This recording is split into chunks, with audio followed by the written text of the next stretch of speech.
Hello students. Previously we have discussed about our immune system types of immunity.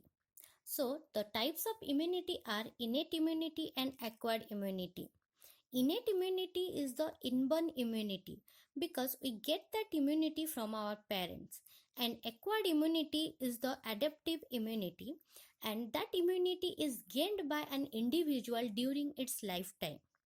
And our today's topic is about components of immune response. First, we have to understand what is immune response. When an antigen or pathogen enter into host body, the host body reacts according to that antigen or pathogen. The reaction or the reactivity is known as immune response.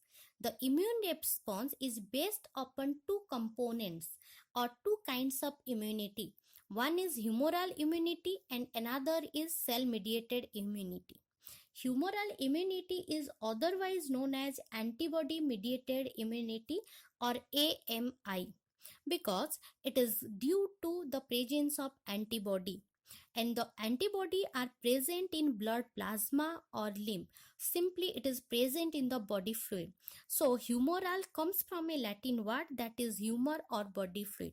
So the substance which is present in the body fluid and protects the body is known. The substance which is present in the body fluid, and due to that substance immunity is gained. That kind of immunity is known as humoral immunity, and the concept was given by Hans Buchner. When, as we know that there are two kinds of lymphocyte, one is B lymphocyte and another is T lymphocyte. So B lymphocytes are included in humoral immunity. First, we have to know the activation of B lymphocyte. When the helper T cells stimulate the B lymphocyte, then they are activated. The B lymphocyte then divided into plasma cells and memory cells. The plasma cells are otherwise known as plasmocyte. The function of plasma cell is to produce specific kind of antibody according to the presence of antigen. Then the antibody gradually destroy or kills the antigen, but the remaining cells, which are known as memory cells, are stored in the lymphoid organ for future use. The function of memory cells to recognize the antigen in its first encounter. In fetal life, the pre-processing of B lymphocyte first occurs in liver, but after birth, the processing of B lymphocytes occurs in bone marrow. If we compare the lifespan of memory cells and the lifespan of plasma cells, the lifespan of memory cell is longer period. And now another term is there, that is monoclonal antibody or MAB. When an antibody is produced from a single clone or a single antibody forming cell and it destroy a single antigen, that kind of antibody is known as monoclonal antibody. Now we have to know about the antigen or immunogen. Simply antigen are otherwise termed as immunogen, and it is written as AG. Antigen is a foreign substance. When it introduced into the body, causes disease and produces the formation of antibody.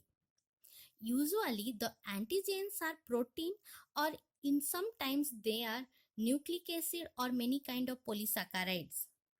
Antigen contains several surfaces or several sites where the antibodies are attached, and that sites are known as epitope or antigenic determinants.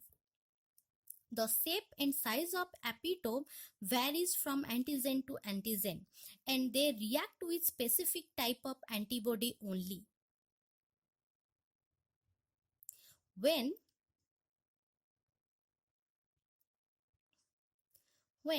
specific kind of antibody is produced for a specific antigen, that is known as antigen immunogenicity. So for antigen immunogenicity,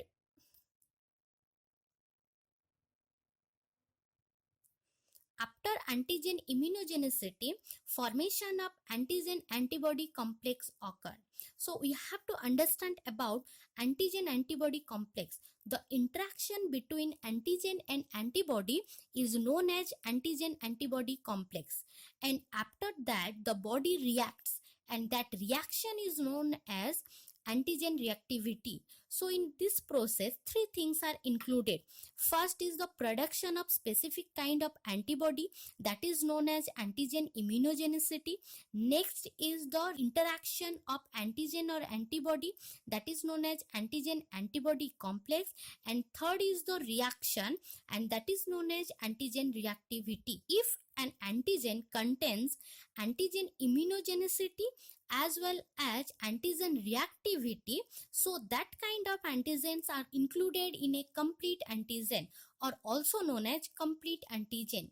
But if the antigen contains only reactivity but no immunogenicity, so the antigens are known as partial antigen or hapten. So the main difference between complete antigen and a partial antigen is that when the complete antigen enters into the body, it produces antibody, or it initiates the formation of antibody. But the hapten or partial antigen doesn't initiate the production of antibody. First, it combines with a large kind of molecules. After that, production of antibody is initiated. The formation of antigen and antibody complex in arrangement like lock and key arrangement. If we know about antigen, so we have to know about the antibody and their structure. Basically, antibodies are known as immunoglobulins, and they are produced in response to antigenic stimulation. All the antibodies are immunoglobulins, but all the immunoglobulins are not antibodies. The structure of antibody has been discovered by Alderman and Rodney Porter. In the structure of antibody, it is simply Y-shaped. It contains 4 polypeptide chains, and the 4 polypeptide chains are attached with each other by disulfide bond. Among the 4 polypeptide chain, 2 are long chains and 2 are short chains. The 2 long chains are also known as heavy chains, and the 2 short chains are also known as light chains. In the structure of antibody, there is also antigen binding site. So, 2 identical fragments of antibody contains a antigen binding site. So, that is known as fragment antigen binding, or FAB. When the antibody binds to antigen, it forms antigen antibody complex. But there is a third segment which doesn't contain antigen binding site, and that is also known as fragment crystallizable, or FC fragment.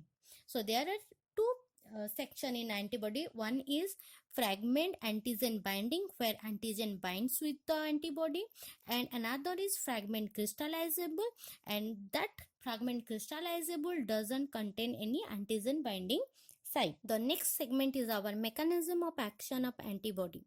Antibody destroys the antigen by various methods, and they are neutralization, agglutination, opsonization, lysis, precipitation, or complement activation. First one is the neutralization. Some antibody acts as antitoxin because some antigen produces toxin, and the toxins are neutralized by their antibody. So they are also act as antitoxin and neutralizes the toxin. Next is the agglutination. When the antigen antibody reaction start, means it forms a complex, that is antigen antibody complex. In antigen antibody complex, the antigen agglutinates or clumps with the antibody, that is known as agglutination. Next one is opsonization.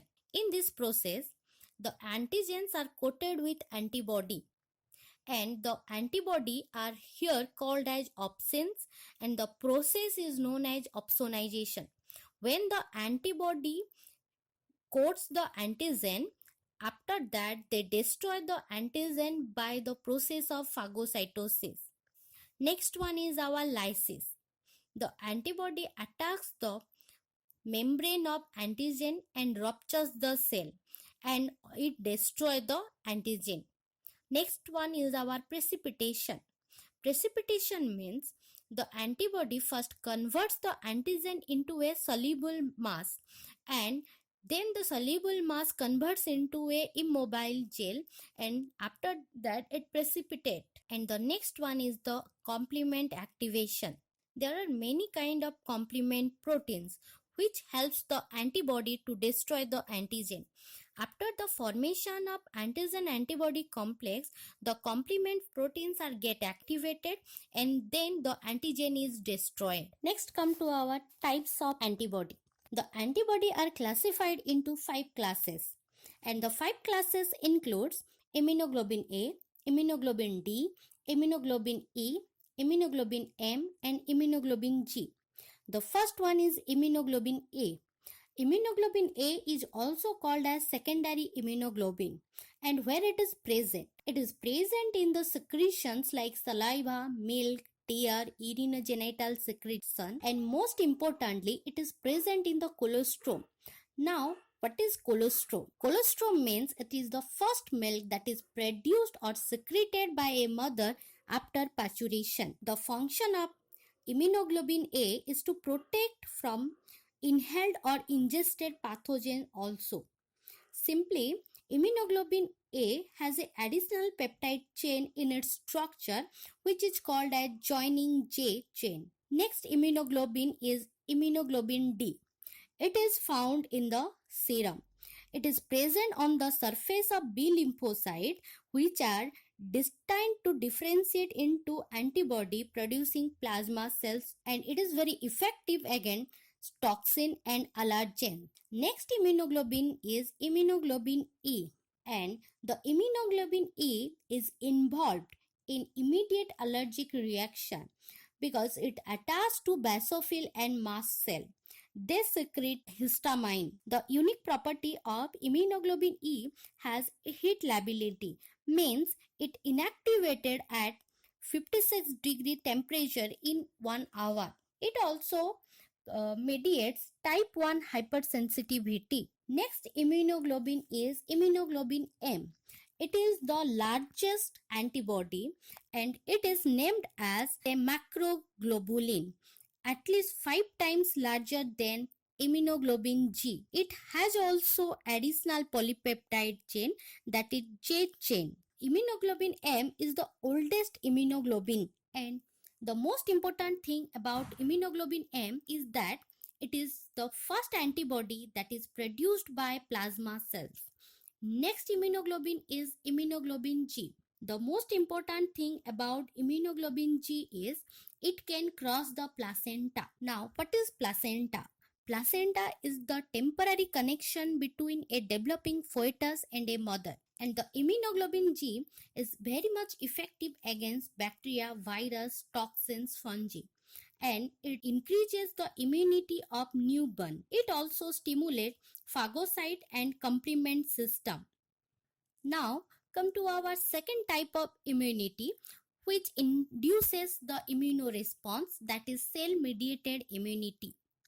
Cell mediated immunity is generated by T lymphocytes.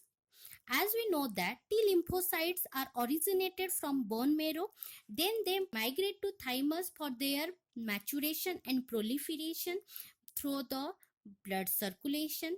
When the T lymphocytes interacts with antigen, they differentiated into 4 kinds of cells. One is T helper cells, T killer cells, T suppressor cells, and T memory cells. Cell mediated immunity is totally based upon the killer T cells. The killer T cells kills the infected cells or the antigen and also prevents the completion of life cycle of pathogen. And the most important thing about killer T cell is it has the potentiality to kill the cancer cells, and it also reacts against tissue transplant.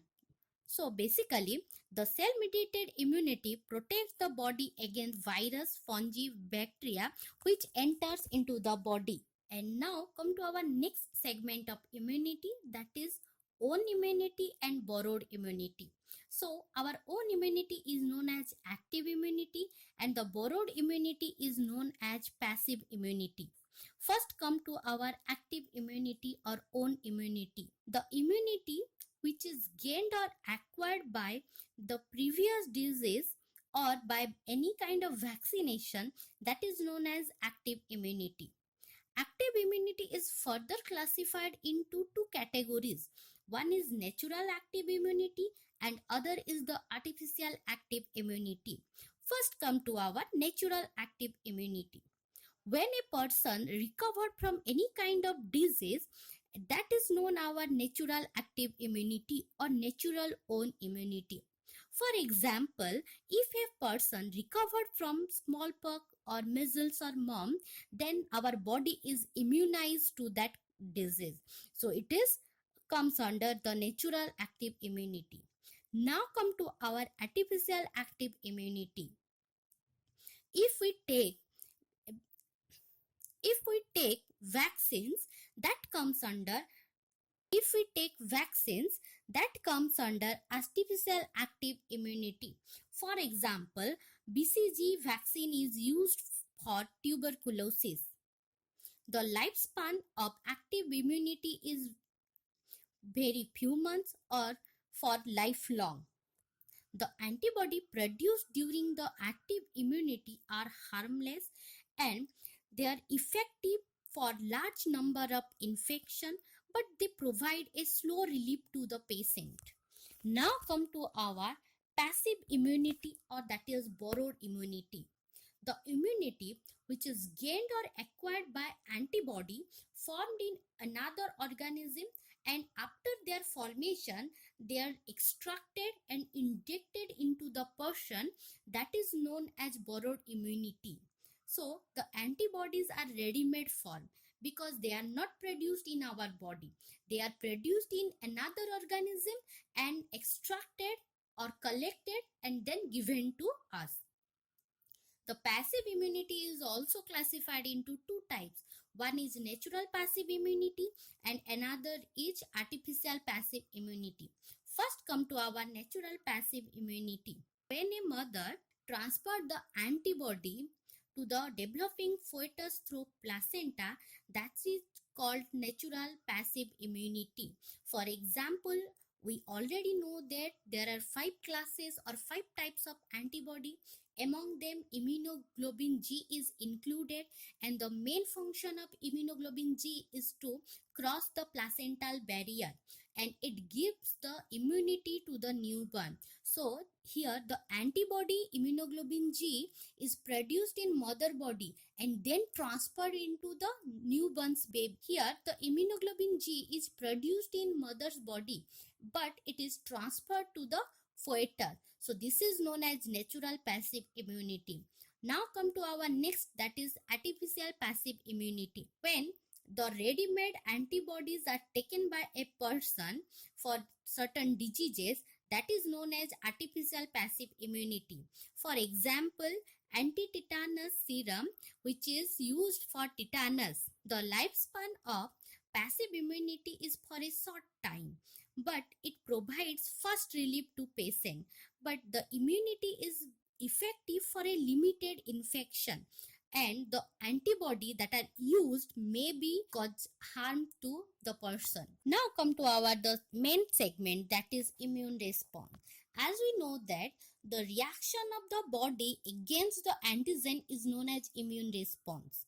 The immune response is further classified into two types: primary immune response and secondary immune response.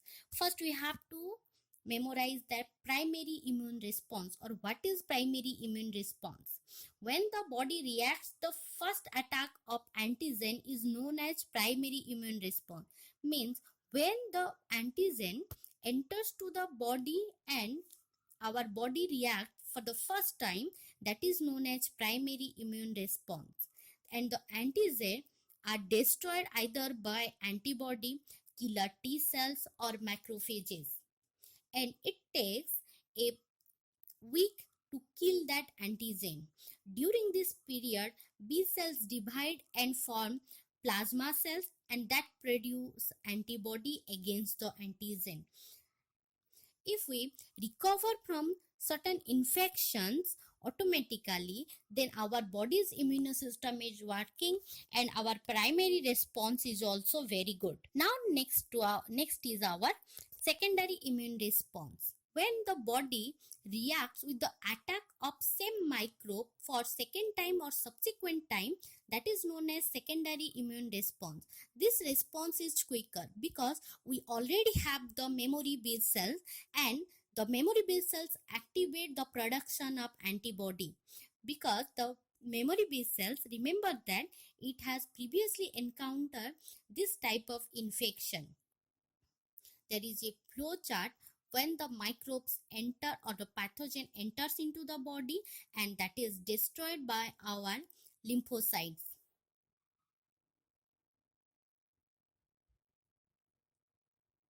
Hopefully you understand all the immune system. Thank you.